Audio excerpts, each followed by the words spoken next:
Hello and welcome. दिनांक 1 जून 2026 त्याचप्रमाणे दिनांक 10 जून 2026ला मी 2 अनुक्रमे व्हिडिओ बनवले होते. हा व्हिडिओ राज्यसेवेवर आधारित होता, ज्या अनुषंगाने मी सांगितलं होते की नवीन पॅटर्ननुसार सर्व काही बदलणार आहे. आणि दुसरा trap of cut off prediction सांगितलं होतं. त्यामध्ये मॅक्झिमम लोकांच्या कमेंट होत्या की तुम्ही ज्ञान नका वाटू, कट ऑफ सांगा. मात्र आज ती वेळ आली आहे. कंबाईंड ग्रुप बीच्या आज पेपर झाला, त्या अनुषंगाने आपण काही डिस्कशन करूया. सर्वात अगोदर माझं जर पहिलं रिॲक्शन या पेपर बघून असेल तर हमला अचानक हुआ था, हे मीम खूप ऐकलं असेल तुम्ही. आता हमला कसा झाला, कुठून झाला आणि नेमकं किती डेप्थ आहे हे जाणून घ्यायचं असेल आणि भविष्यात येणारे बदल जर तुम्हाला एक्सेप्ट करायचे असेल एक्झामच्या दृष्टिकोनातून तर तुम्ही पूर्ण व्हिडिओ बघू शकता. अदरवाईज तुमचं काम इथं झालं आहे. जर तुम्हाला कट ऑफ प्रेडिक्ट करायचं असेल आणि सर्व चॅनल बघून झालं असेल, रिअल आणि ऑथेंटिक जर तुम्हाला इन्फॉर्मेशन पाहिजे असेल तर कट ऑफ सध्या ±46 टू ॲड करा त्यात, म्हणजेच 44, 46, 48 या दरम्यान कट ऑफ राहू शकते. ओके, आता जर तुमचं इथं सॅटिस्फॅक्शन झालं की आपल्याला कट ऑफ माहीत पडलं तर तुम्ही व्हिडिओ सोडू शकता. आता आपण पुढे बघूया. मेन हा कट ऑफ असं सांगण्याचं रिझन काय? सर्वात अगोदर पेपर लेंथ आपण विथ एक्झाम्पल समजूनही घेऊ. पेपर लेंथ खूप जास्त होती आणि क्वेश्चन पॅटर्न काही इझी, काही हार्ड, काही लेंदी, काही ट्रिकी असा, आणि काही क्वेश्चन स्वतः बनवलेले, काही क्वेश्चन आयोगाच्या प्रश्नपत्रिकेतून घेतलेले, असा मिक्स बॅगेज म्हणून हा कंबाईंडचा पेपर होता. दुसरी गोष्ट, क्वेश्चनचं पॅटर्न आणि फ्रेमिंग हे थोडं किचकट प्रकाराचं होतं. त्यामध्ये कॉम्प्रहेन्शनचा रोल जास्त होता. हा जीएसचा पेपर असून सुद्धा सीसॅटची मदत तुम्हाला जास्त घ्यावी लागली. इन्स्टंट सॉल्वेबल काही क्वेश्चन होते, मात्र जोपर्यंत तुम्ही त्या क्वेश्चनवर जाणार तोपर्यंत तुमची अवस्था भ्रमिष्ट झालेली असायची आणि तुम्ही नेमकं चुकीचे मार्क करायचे. त्यामुळे तो कट ऑफ तिथं स्थिर होईल. आता क्वेश्चनच्या माध्यमातून जर समजून घ्यायचं असेल तर वसाहतवादामुळे भारतातील कोणते परिवर्तन घडून आले, या प्रकारचे जे डिस्क्रिप्टिव्ह आहे, थोडं कॉम्प्रहेन्शन तुमचं यूज करतात, तुमचं ओव्हरऑल नॉलेज बघतात, असे राज्यसेवेला क्वेश्चन यायचे. दुसरी गोष्ट, सायन्समध्ये जो हा प्रश्न आलाय फ्युजन प्रक्रियेवर, आधी थेट प्रश्न यायचे, थेट अँसर देता येत होते आपल्याला, मात्र इथं अक्षरशः ते बनवलेले क्वेश्चन्स आहे. ओके, याचप्रमाणे बहुराष्ट्र कंपन्याच्या विस्ताराबाबत कोणती विधाने किंवा काय आहे हा प्रश्न बघून घ्या तुम्ही. पुन्हा तोच, तुम्हाला पुन्हा कॉम्प्रहेन्शनची मदत. आता 3 प्रश्न तर असेच झाले. काही प्रश्न थेट युपीएससीच्या पेपरमध्ये होते ते आले, जसं सुप्रीम कोर्टचा कोर्ट ऑफ कोर्ट्स कशाला म्हणतात हा क्वेश्चन आला. त्यानंतर सियाचीन ग्लेशियरचा क्वेश्चन आला, ते डायरेक्ट तिथून उचलण्यात आले होते. दुसरी गोष्ट, ब्रॉड अंडरस्टँडिंग तुमचं चेक करणारा हा पेपर होता. मग या अनुषंगाने जर पुढे आपण बघितलं तर पेपर पॅटर्न नेमका कसा बसतो, तुमच्या दृष्टीनं कसा बसतो तुम्ही कमेंट बॉक्समध्ये सांगू शकता. इझी, मीडियम, हार्ड की ट्रिकी? माझ्या दृष्टीनं हा इथे बसेल मीडियम टू हार्डच्या रेंजमध्ये, म्हणजेच ट्रिकी क्वेश्चन. तुम्ही जर थांबले असते तर निश्चितच तुम्हाला स्कोर जास्त मिळाला असता. मात्र मॅथमॅटिक्सचं प्रेशर, सायन्सची अनप्रेडिक्टेबिलिटी आणि करंट अफेअर हातात न लागण्यासारखं, या सर्व याच्यात आपला गेम फसला. पुढे चलूया. टाइम फॅक्टर सर्वात इम्पॉर्टंट होता. प्रत्येक विषय तुम्ही अभ्यासत असताना बारकावे जर अभ्यासले असते तर तुम्हाला क्वेश्चन सुटला असता. जसं जॅक्सनचं क्वेश्चन आहे, हिस्ट्रीच्या संदर्भात झालं तर त्यांनी स्टँडर्ड बुक रेफर्स केले आहे यावेळेस. आता आपण जे ठोकळे घेऊन बसतो त्यामध्ये आपल्याला रेडीमेड थॉट प्रोसेस तुमची तिथं अप्लाय होते, तुम्हाला विचार करण्याची संधी कमी राहते, तर अल्टिमेटली मेमोरायझेशनवर फोकस राहतो. हिस्ट्री अपसर्ड म्हणू शकतो आपण, किंवा वाचन ज्यांनी जास्त केलं त्यांना इझी गेलं असेल. पॉलिटीचा संदर्भ घेतला तर पुन्हा जसं BN राव राज्यसेवेला क्वेश्चन आला होता, सेम असेच क्वेश्चन.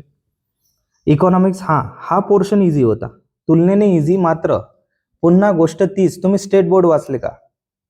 बोरिंग आहे, ऐकायलाही बोर वाटते, आणि काय ते ज्ञान, पण गोष्ट काय आहे, फॅक्ट बघा तुम्ही. डायरेक्ट स्टेट बोर्डचे स्टेटमेंट आहे इकॉनॉमिक्सच्या माध्यमातून. इकॉनॉमिक्स सेक्शन असे होते, इकॉनॉमिक्सचा पोर्शन असा होता जो इझी होता, मात्र तो सुद्धा थोडा ट्रिकी होता. जनरल सायन्स एकदम इझी, मात्र सायन्स बॅकग्राऊंडचे जे विद्यार्थी आहे त्यांना सुद्धा कन्फ्युजन होत होतं.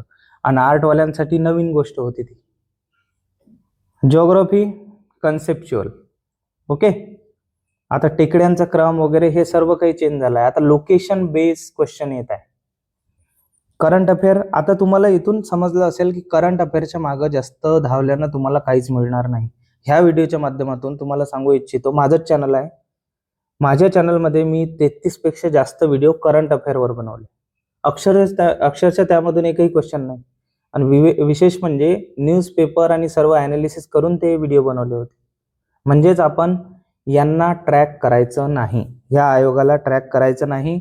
आणि सर्वात कमी प्रिफरन्स द्यायचा असेल तर करंट अफेअर्सला द्या. त्याला तुम्ही काय वापरू शकता, जोड काय वापरू शकता, कंटिन्युअस न्यूजपेपर रीडिंग ठेवा. आता कंटिन्युअस न्यूजपेपर रीडिंग आवश्यक झाली आहे. आणि मॅथमॅटिक्स कितीही एक्सपर्ट असला, मात्र मॅथमॅटिक्सचे क्वेश्चन असे आहे ज्याला 20 ते 25 मिनिट लागणार म्हणजे लागणार.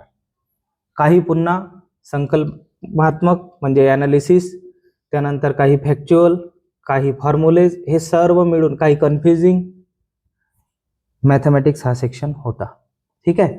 मग उरलेल्या वेळात तुम्ही बाकीचं कसं सोडवणार, तर मेन फॅक्टर इथंच हाच ठरतो. काही लोकांचे 5 ते 10 प्रश्न सुटलेले असतील अक्षरशः. काही लोकांनी रिस्क घेतली नाही, अटेम्प्ट 70 to 80च्या मधात असेल.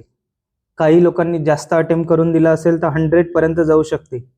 मात्र पुन्हा तोच रेशो, 60ही तुमचे बरोबर आले तरी तुमचा स्कोर नेट स्टेबल होतो 50 वर. मात्र असे रेअर कॅन्डिडेट असतील आणि जे असतील टॉपर्स, ठीक आहे, ते अपवाद प्रत्येक एक्झाममध्ये असतो, मात्र घुमून फिरून तोच कट ऑफ राहील. आता फ्युचर बद्दल बोलायचं झाल्यास, इथपर्यंत जर तुम्ही व्हिडिओ बघितला असेल तर फ्युचर बद्दल बोलायचं झाल्यास, रिसेंटली आपली कमिटी एक स्थापन झाली, त्यावर मी एक डेडिकेटेडली व्हिडिओ आणेल, पर्स्पेक्टिव्ह ॲनालिसिस नावाचा. तर सांगायचं एवढं आहे की तुम्हाला जेही रीडिंग करायचं आहे ते सब्जेक्टिव्ह ॲनालिसिस करून रीडिंग करायचं आहे. म्हणजे एखादा मुद्दा घेतला तर फक्त फॅक्टवर भर न देता त्याची पार्श्वभूमी काय आहे, त्याचं भविष्य काय आहे, आणि नेमकं ते की टर्म्स कोणते ॲड्रेस करते, कीवर्ड्स वर लक्ष द्यावं लागेल आता तुम्हाला. दुसरी गोष्ट, क्वेश्चन बँक. ठीक आहे, 25,000 क्वेश्चन झाले, 50,000 क्वेश्चन बँक झाले, याचा अप्रोच थोडा चेंज करावा लागेल. कारण अक्षरशः ते क्वेश्चन बँक घेऊन आपण अभ्यासच त्यातून करत होतो. प्रत्येक आयोगाला माहिती आहे, मी मागं ठोकळ्याबद्दलही बोललो होतो. निगेटिव्ह बोलत नाही, मात्र प्रॅक्टिकल बोलतो, ते ऐकून घेत जा. कारण कसं आहे, क्वेश्चन बँक ठीक आहे, त्याऐवजी तुम्ही प्रिंटेबल MCQ घ्या आयोगाचे. त्याच फॉर्मॅटमध्ये थोडे पैसे जाणार, मात्र ते एक प्रिंटेबल फॉर्मॅटमध्ये ॲज इट इज पेपर ठेवा. 2-3 गोष्ट होतील, तुम्हाला आयोगाची लँग्वेज समजेल, आयोगाचे ट्रॅप्स समजतील, आयोगाचा पॅटर्न समजेल, आणि विशेष म्हणजे तुम्ही स्वतः रिसर्च करू शकता. हा फायदा यांना होतो. यामधल्या खूपशा गोष्टी इथं गहाळ होतात जेव्हा क्वेश्चन बँक आपण यूज करतो. हा मुद्दा लक्षात ठेवा कडीचा. पुन्हा स्टेट बोर्ड फॅक्टर अतिशय इम्पॉर्टंट झाला आहे विद्यार्थी मित्रांनो. तुम्हाला इकॉनॉमिक्ससाठी, आता हळूहळू राज्यशास्त्रासाठी सुद्धा आपल्या स्टेट बोर्डचे जे बुक्स आहेत ते वापरावेच लागतील. ठीक आहे. आता मी जास्त वेळ तुमचा घेत नाही, मात्र जर सांगायचं झालं तर अल्टिमेटली तुम्ही याच गोष्टीवर स्टिक राहणार. होणार की नाही कसं, कमेंट बॉक्समध्ये काही न लिहिता आपला गेस लावायचा. ±46च्या आसपास जर असेल तर प्रिपरेशन डायरेक्ट सुरू करून द्या. इव्हन 40+ जरी असेल तरी तुम्ही प्रिपरेशन सुरू करून द्या. कारण अल्टिमेटली आता मेन्स आणि प्रिलिममध्ये काहीच गॅप राहिली नाही, आणि त्यांच्या क्वेश्चन पॅटर्नमध्ये सुद्धा काही गॅप राहिली नाही. आणि येणाऱ्या काळात ग्रुप सीचा पेपरही ह्याच माध्यमाचा राहील. आणि दुसरी गोष्ट, जे परदेशी कमिटी आहे MPSCवर, ते आमूलाग्र बदल घडवून आणतील. त्यामुळे तुम्ही आता अभ्यासाची आपली पद्धत बदला, आणि थोडंसं जर होत असेल कदाचित तर थोडं सिरियस होऊन जा एक्झामबद्दल. थँक्यू.